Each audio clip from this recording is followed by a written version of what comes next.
round of self-introduction before we get started. I will start. My name is Ed. I'm a presenter at the UNO School, Swing By Corporation. Every week we have a fresh topic. We discuss topics about politics, about economics, about events around the world, with the objective to create global negotiators. Well, global negotiators is a big word, but what that means is that we will train people from Japan who are going to work overseas to easily make connections and to enable them to network and debate and present themselves in a more effective way, so that they can be more successful when they are doing business overseas. I suggest we get started, not to waste time. Other people that may come in will have to catch up later with us. So good morning, everybody. Today we will talk about the European migrant crisis, and crisis with a question mark, because I think crisis is a term that has been used very loosely, and it depends from which side you're looking at this problem. I think is the European migrant crisis a crisis for the refugees, for Europe, maybe for other stakeholders? I hope to shed a little bit of light on that topic this morning. So what we see here is, I thought it was a kind of a good and illustrative image where you see these young men, probably from the Middle East, Iraq perhaps, trying to board, get on land, and the guy's hands reaching out as to say, okay, stop.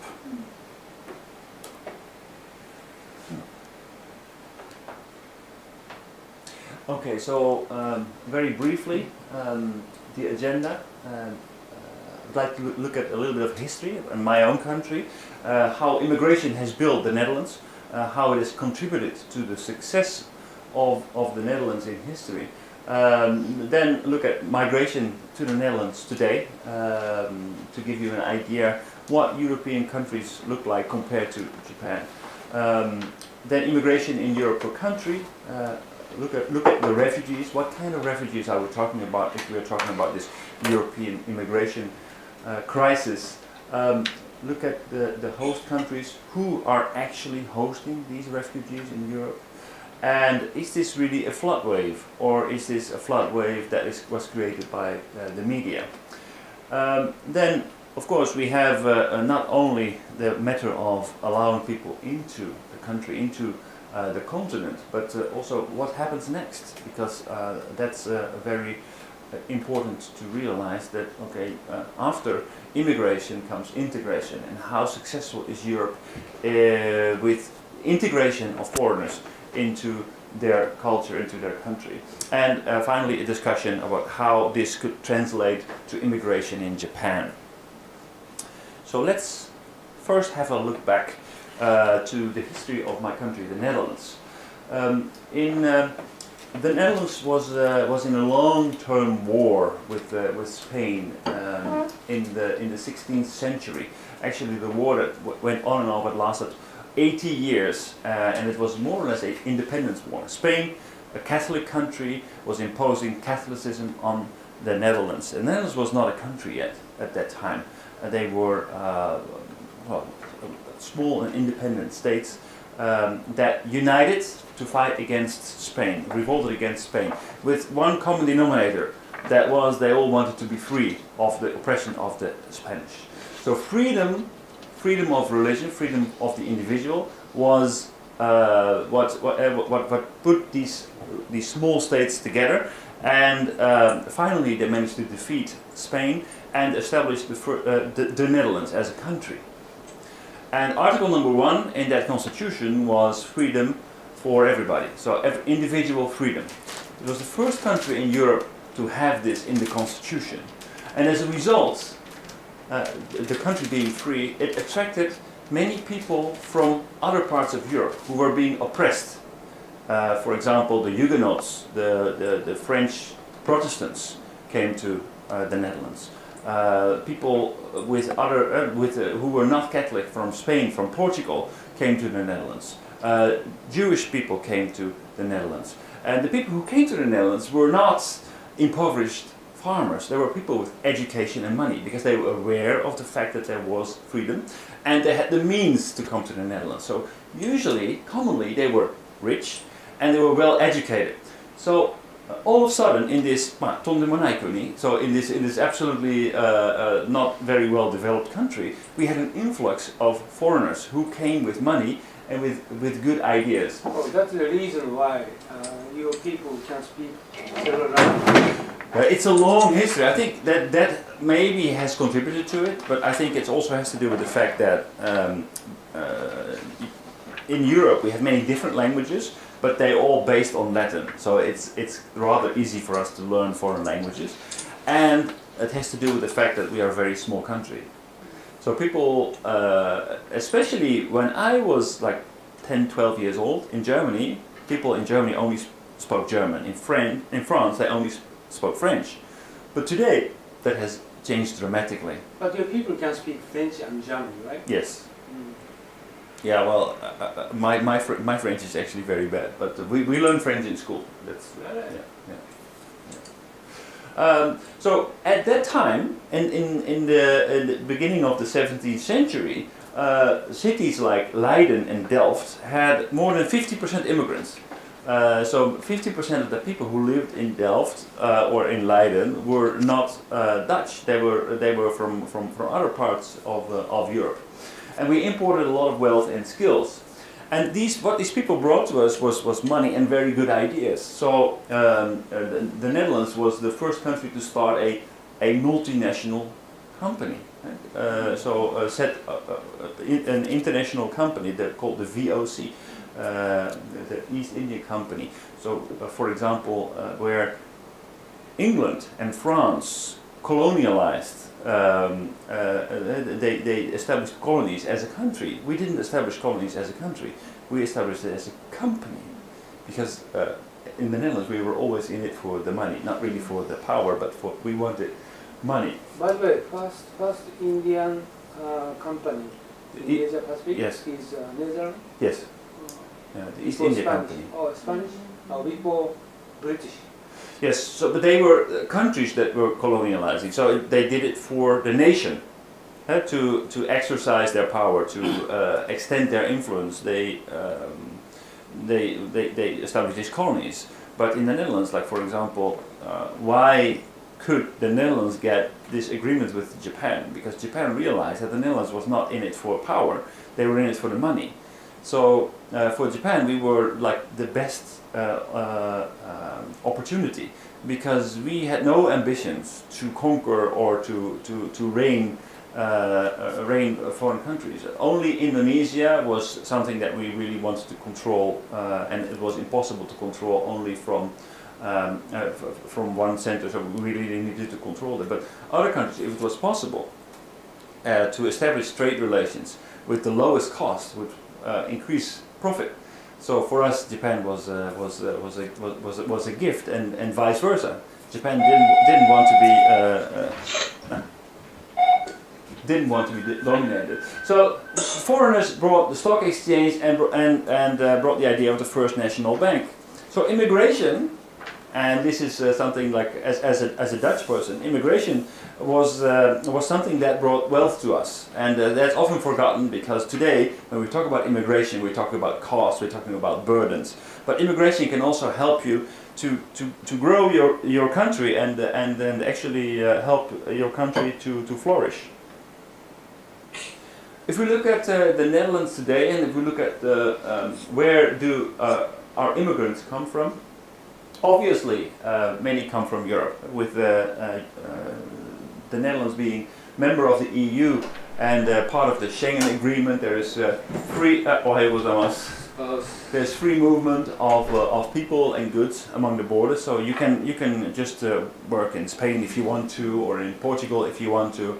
And this is actually that's something that's quite common. I worked in Germany for some time, and we freely moved to other parts of Europe. A lot of people from China, because really? Many Chinese? Many Chinese, yes. Very. The Chinese are really a special group in the Netherlands. If you go to any city, even any small village, there's only two things sure. There is a church and there's a Chinese restaurant. It's amazing.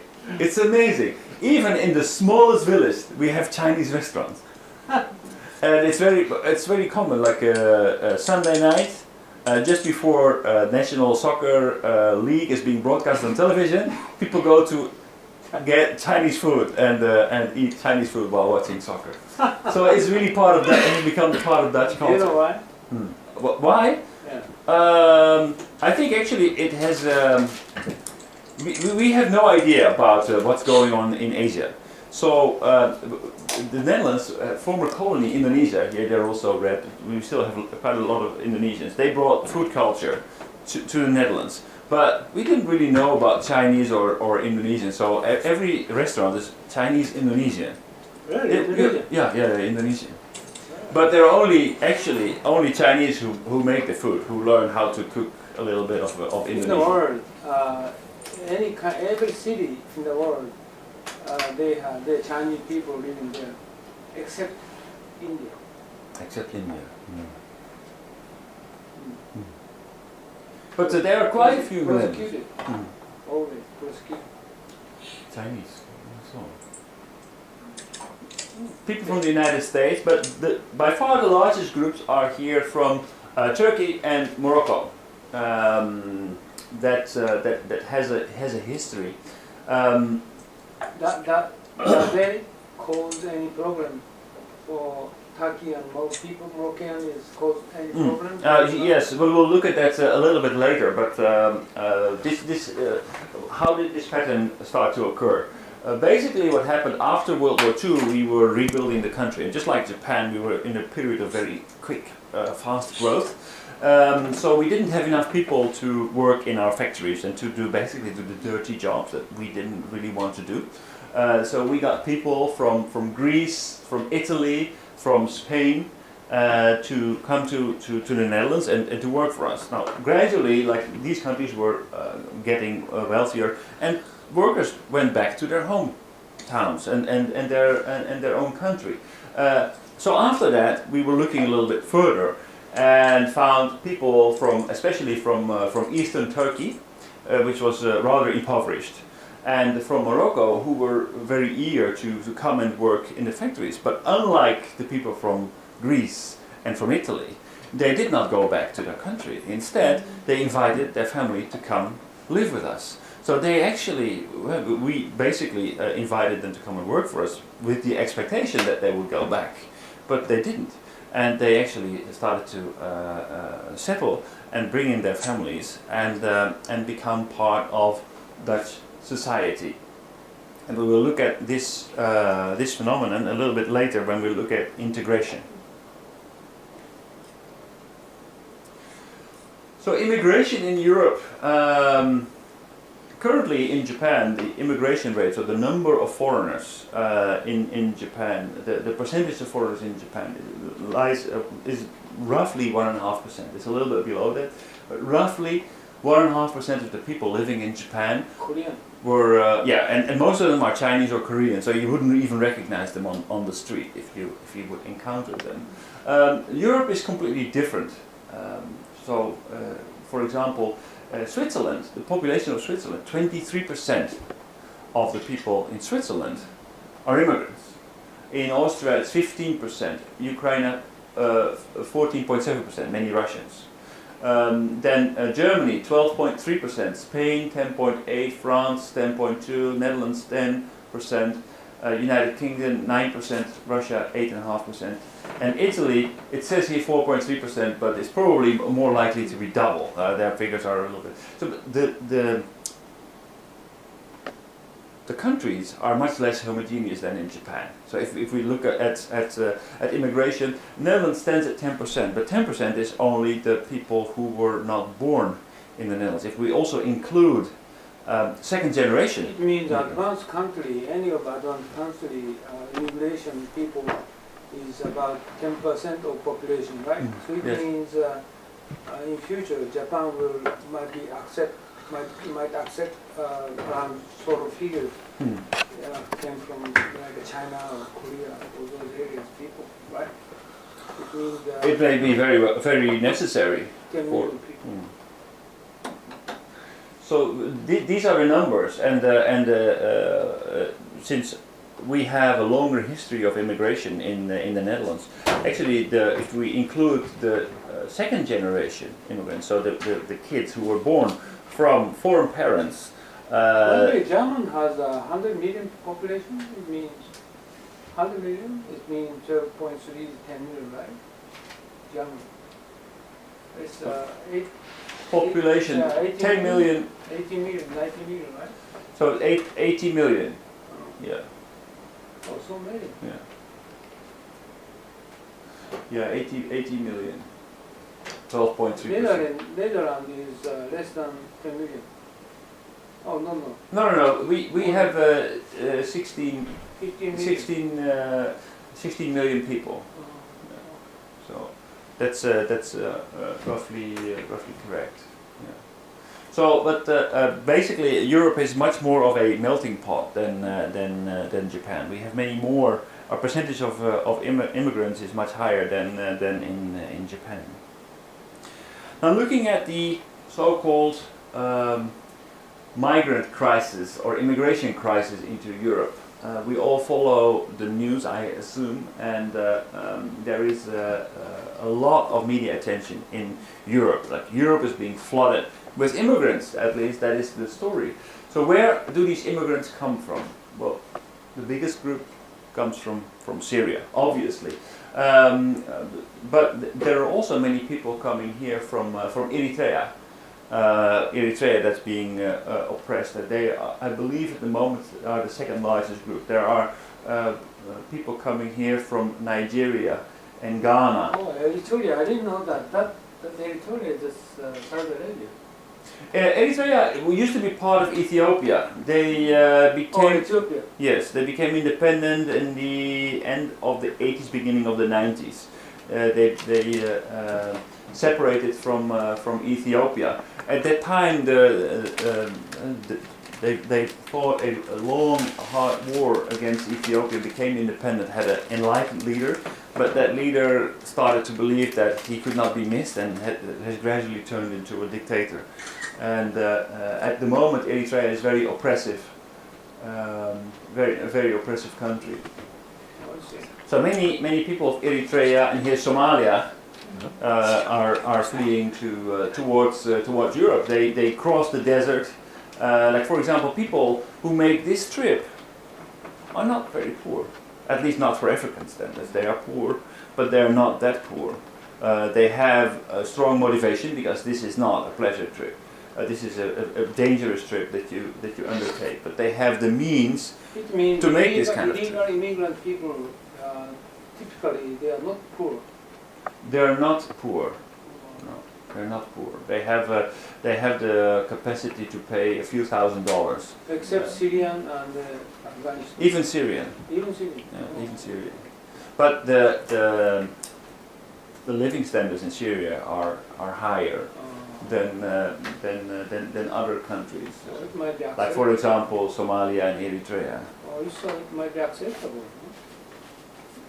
So the costs here, the cost has a little bit decreased, but it used to cost, like 2 years ago, it would cost approximately $5,000 to get on a ship through a smuggler and to get it to you. $5,000. Oh my God. Yeah. So now it's lower. It's more in the area of around $3,000 to get on a ship. So these people are not that poor. Usually, what happens is that only the father, the head of the family, is trying to get to Europe, but not always. There's also kids coming with, and maybe you have seen the images on television about the kid, 3-year-old child that was washed up on a shore in Greece, that was killed. That really changed the public opinion in Europe, because a lot of people say, okay, we don't need these people, that they need to stay out, that there are too many, we cannot keep that many people. But these kinds of images, they change the public opinion. This is very good screening, you know, high charge for the illegal, you know, immigration, very high expense. But we never know how people really got their money, of course. Good barriers, because you know, not poor people coming to Europe, right? Well, the problem with this is that like people, okay, we have a system in Europe that allows refugees in. So if you qualify as a refugee according to the European standards, or actually they are determined by country, and Europe is trying to synchronize those rules. But you have to actually, you cannot apply for asylum in, for example, embassies in Turkey or in Syria or in wherever there are embassies. You have to get to the country itself in order before you can apply. So people actually need to get on boats, otherwise they cannot apply for asylum. So Europe is creating this system that enables human traffickers to take advantage of their regulation. It's impossible. Like a Syrian embassy or a British embassy in Syria, they would give them any. They don't. But by not doing that, they also create this kind of humanitarian crisis. More than 3,000 people died last year trying to get overseas. 3,000 people. So it's impossible, but it's also very, very, if you think about it, it's a very strange and even like appalling situation that people have to risk their lives before they can apply for asylum, just because we cannot bend the rules. If we think that people are entitled to enter Europe, so once they are entering the European Union and they comply with the rules, we let them stay. But if they comply with the rules, and we know that even before they arrive to Europe, why do they have to risk their lives? I don't think it's that's an acceptable system. But even if they're going to ask some application at the local country before immigration, this is impossible for them to ask, right? So currently it's impossible, but they're now discussing in Europe, okay, maybe we should create this possibility for people to apply for asylum before they have to make this dangerous trip. But it's only a limited number of applications that they can process from these embassies. Therefore, it's probably a no-go. I will show a very brief video, only for 2 minutes, that explains this idea. So basically, this is what's happening. People who come through the desert, a lot of them go to Libya, especially in 2014. Go to Libya because it's a chaos out there, and there are no border controls. People can get in and get out.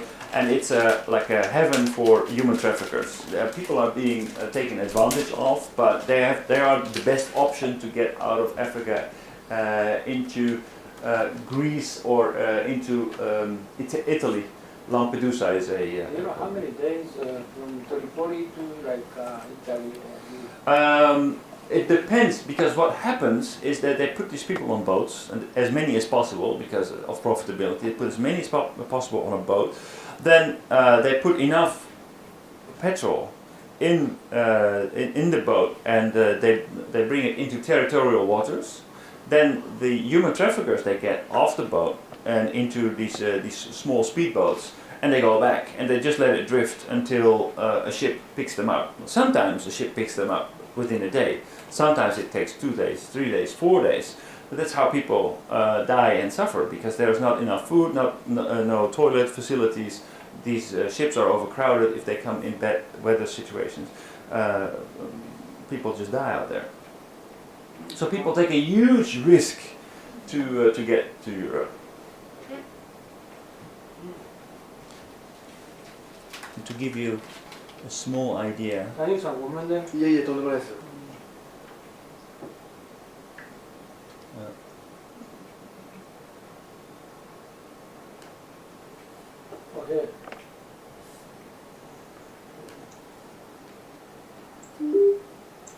tells us that more people than ever are embarking on risky sea crossings in search of a better life. Syrians and Eritreans make up half the total. The UN says the previous high of about 70,000 in 2011 during the Libyan civil war has roughly tripled. The surge in numbers coincides with growing anti-immigration feeling in many countries, prompting UN Human Rights Chief Antonio Guterres to criticize states as mean-spirited. The bulk of arrivals has been in Europe. More than 207,000 people crossing from the Middle East and countries in Africa since January the 1st. 3,419 of them died trying. Rasha Al-Masri, Syrian, describes her experience. She says we stayed at sea for a week, really suffering. 7 black days in the middle of the sea. Each day the smugglers told us we would leave tomorrow. They kept bringing more migrants out to the boat, filling it and filling it. Eventually the engine failed and we were stuck. Then an Egyptian warship caught us and brought us here. Libya still has armed internal conflicts getting worse. It can't control its vast border, so much in the desert. Migrants make their way through it to the Mediterranean. Anna Bashir, on the front line in Sabratha, in the northwestern corner of Libya, says, we get illegal immigration with asylum seekers coming from Eritrea, Ethiopia and Somalia. Also a lot of Syrians now, as a lot more of them are trying to reach Europe.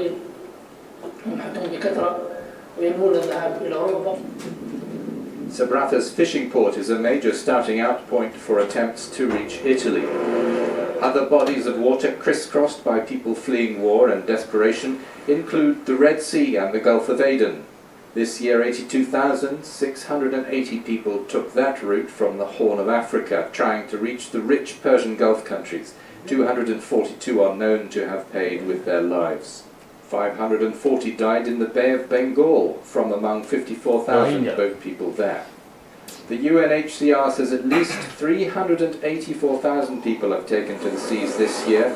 Almost 4,300 died trying to reach safety, 8 out of 10 of them crossing the Mediterranean.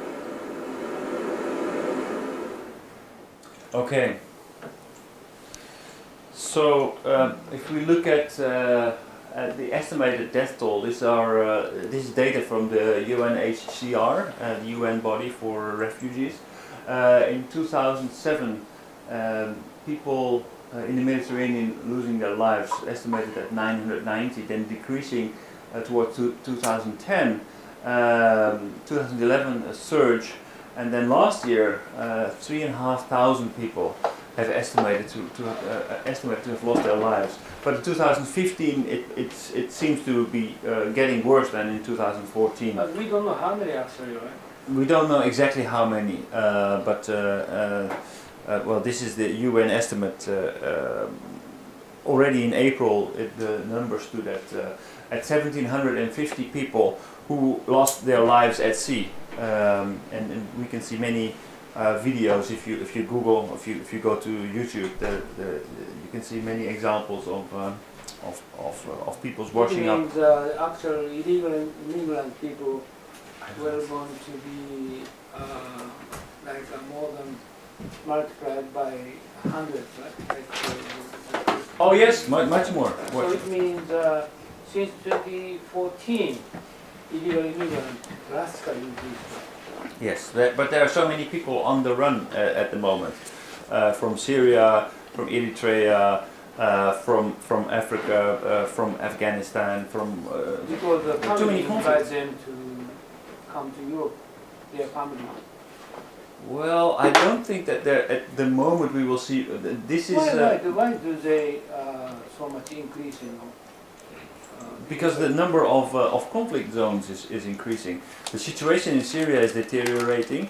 IS has made many people leave that region.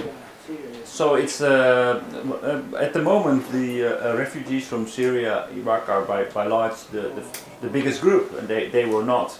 I mean, 4 or 5 years ago, the largest group were Afghans. So it's directly related to the conflict zones. And it's estimated that 2/3 to 70% of the people who are trying to get into Europe actually apply would get an asylum seeker status. So that means that they are recognized as political refugees. So not just the people who are looking for a better life. Of course, everybody is looking for a better life because there's a push and a pull. The push being the situation in their country, and the pull is the promise of a better life in Europe. That means these migrants start to moving by their will, right? Refugee is forced to move, I think. Economical refugees, they start to move by their will. But a lot of political refugees, the majority probably, start to move by the fact that they are pushed out of the country. They're being, their security is, their safety is at stake. They are not safe in their country. But there is also the promise of a better future. A lot of these people, we don't have time to look at some video that I showed last time on a Saturday session.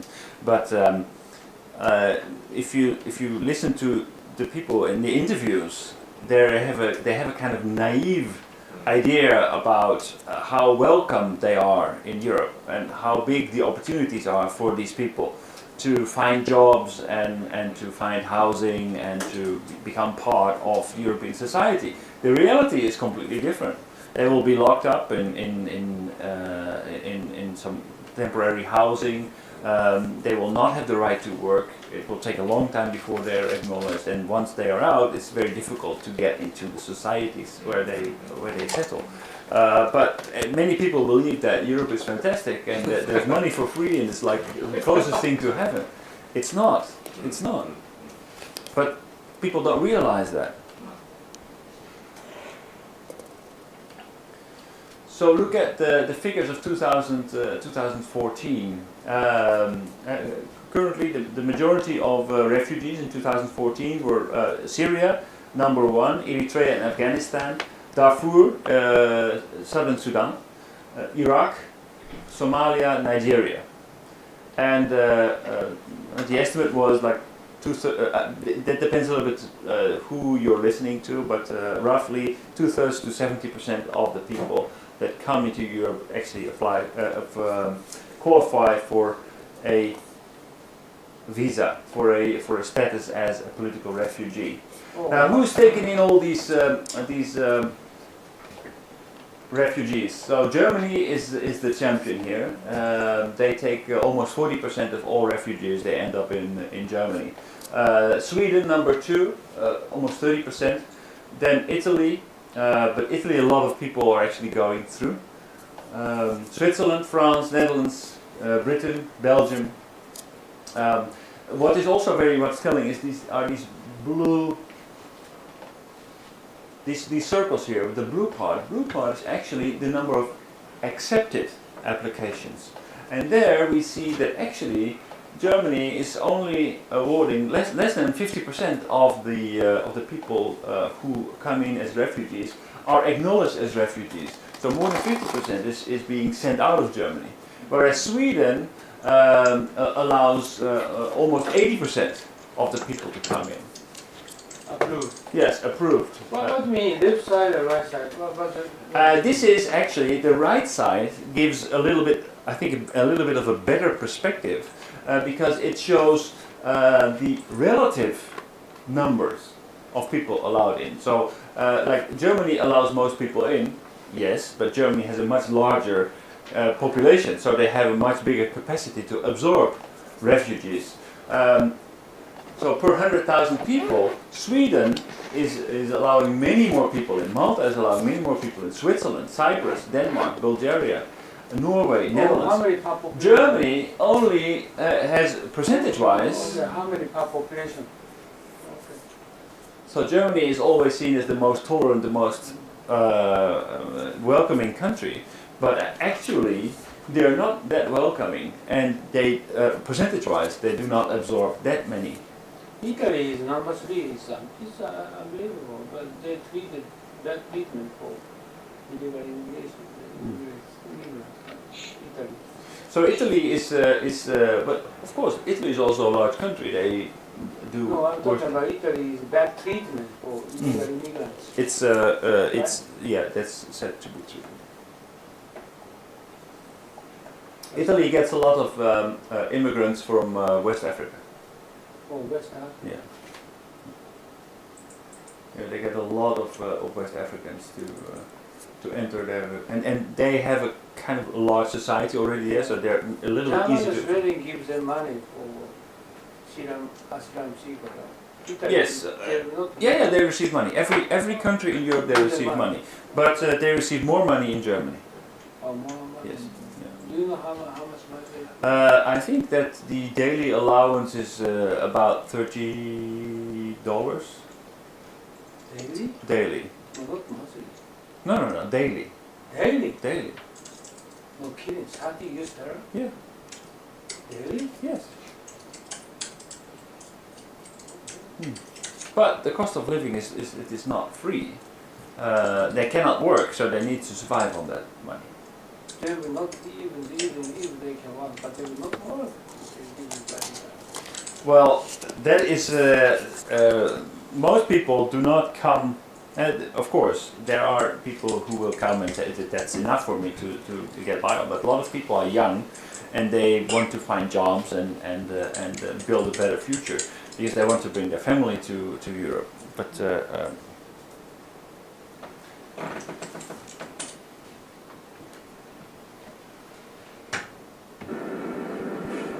this is. It's early morning off the coast. Oh no! Let's not do this. This takes too long. Sorry. We'll skip this one. I go to China. Okay.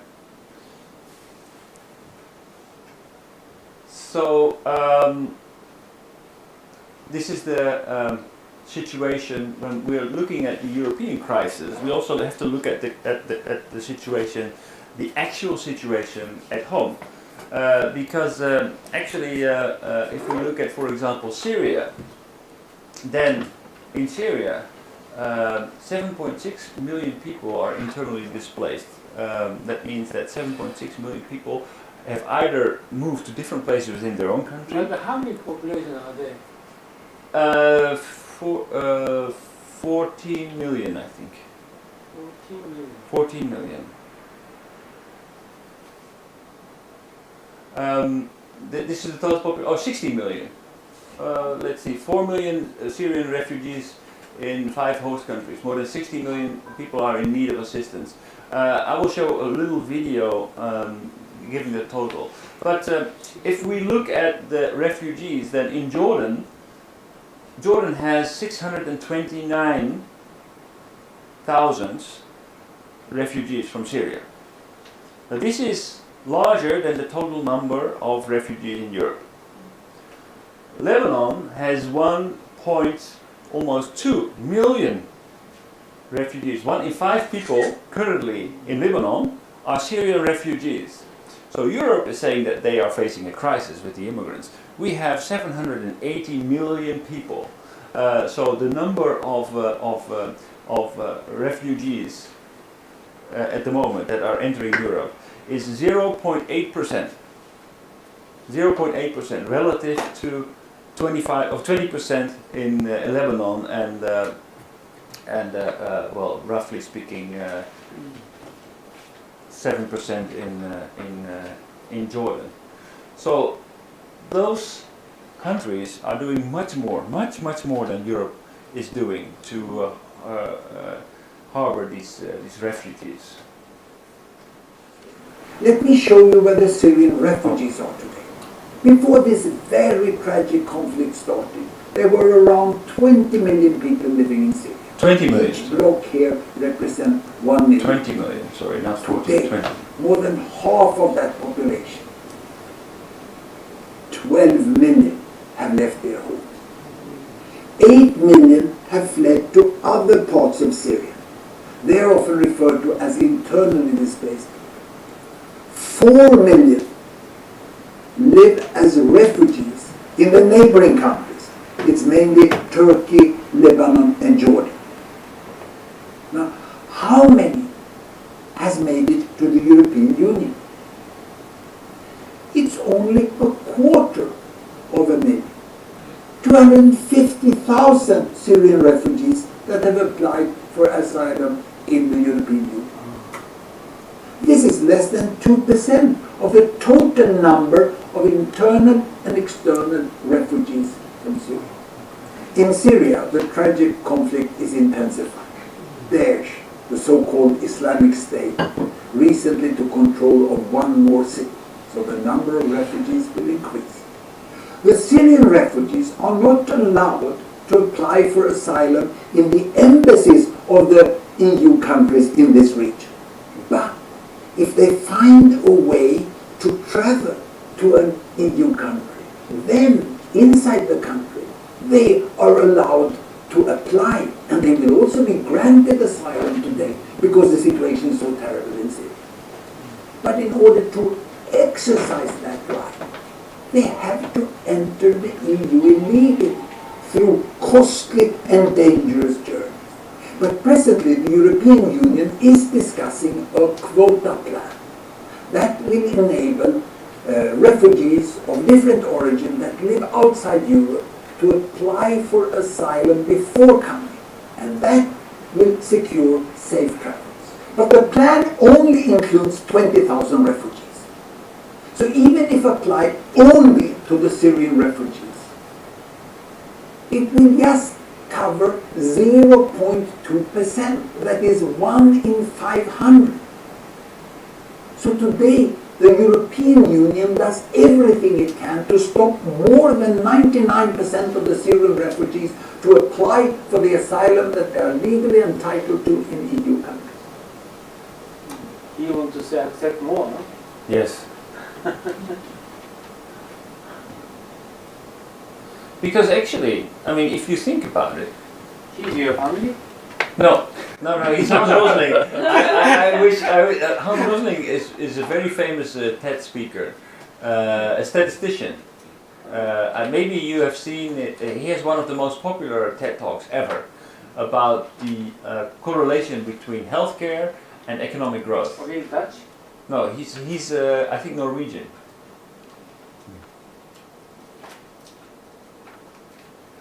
Okay, so all right, we have people coming to Europe. They are entering. A lot of them apply because they are political refugees. We acknowledge them. But then what happens? That is why there is so much attention and so much resistance, because integration of these refugees, integration of foreigners into these European countries is something where many European countries drop the ball, including my country. So let's look at a short video.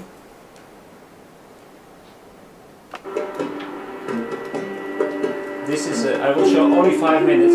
Residents of Amsterdam's Bos en Lomme district all have a history as similar as the blocks of flats in this neighbourhood. Even though they migrated here a long time ago, there has been little contact with the native Dutch. The immigrants here have carefully upheld the traditions and customs of their faraway homeland, putting little effort into learning the local language. Good morning. Welcome to Holland. I come from Turkey, and I am a Turk, but I live in Holland, and I feel very good here. When I leave this place for a long time, I really miss it, and I want to come back to Amsterdam, to Bos en Lomme.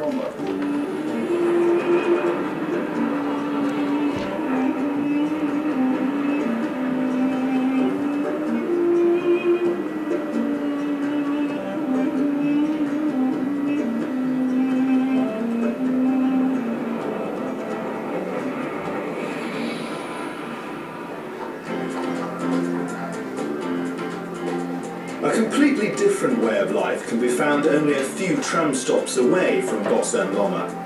Amsterdam could compete with New York for the title of Modern Babylon. More than 200 ethnic groups live here. The whole of post-war Holland has been working hard to build the image of Europe's most tolerant country. It legalized soft drugs and prostitution, as well as same-sex marriages. Freedom of opinion and liberty are the core values of the modern Netherlands. As you can see here, the coffee shops, the alcohol, and the Islamic State will be all banned, inshallah. So there will be no free drugs consumption, and there will be no free alcohol consumption on the streets. So the youth will be protected, so they won't be doing harmful things. These young people are representatives of the Islamic organization Sharia for Holland. There are groups of this kind all across Western Europe. Only recently did Great Britain ban a similar group of Islamists. The chief mission of these Orthodox Muslims is to establish Sharia law. There's no combination between democracy and Sharia. It's either democracy or Sharia. Abu Qasim is the 29-year-old leader of Sharia for Holland.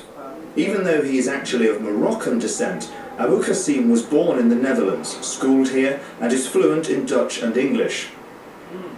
But at the same time, he rejects Western values and meticulously observes all the rules of the Quran. For instance, he will pray in any place, even in the city centre. Every place is good for praise. If it's clean, then you can pray there. The sad thing is that even Muslims think that you can pray everywhere. That has to do with the kind of mentality that the Muslims have nowadays. They are ashamed to be Muslim.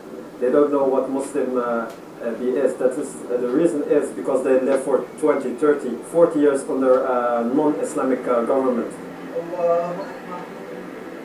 For the Muslims that are already in our societies, I have a very clear message. Either you adopt to our values and our laws and our constitution, and then you are equal as anybody else, and we will even help you to integrate.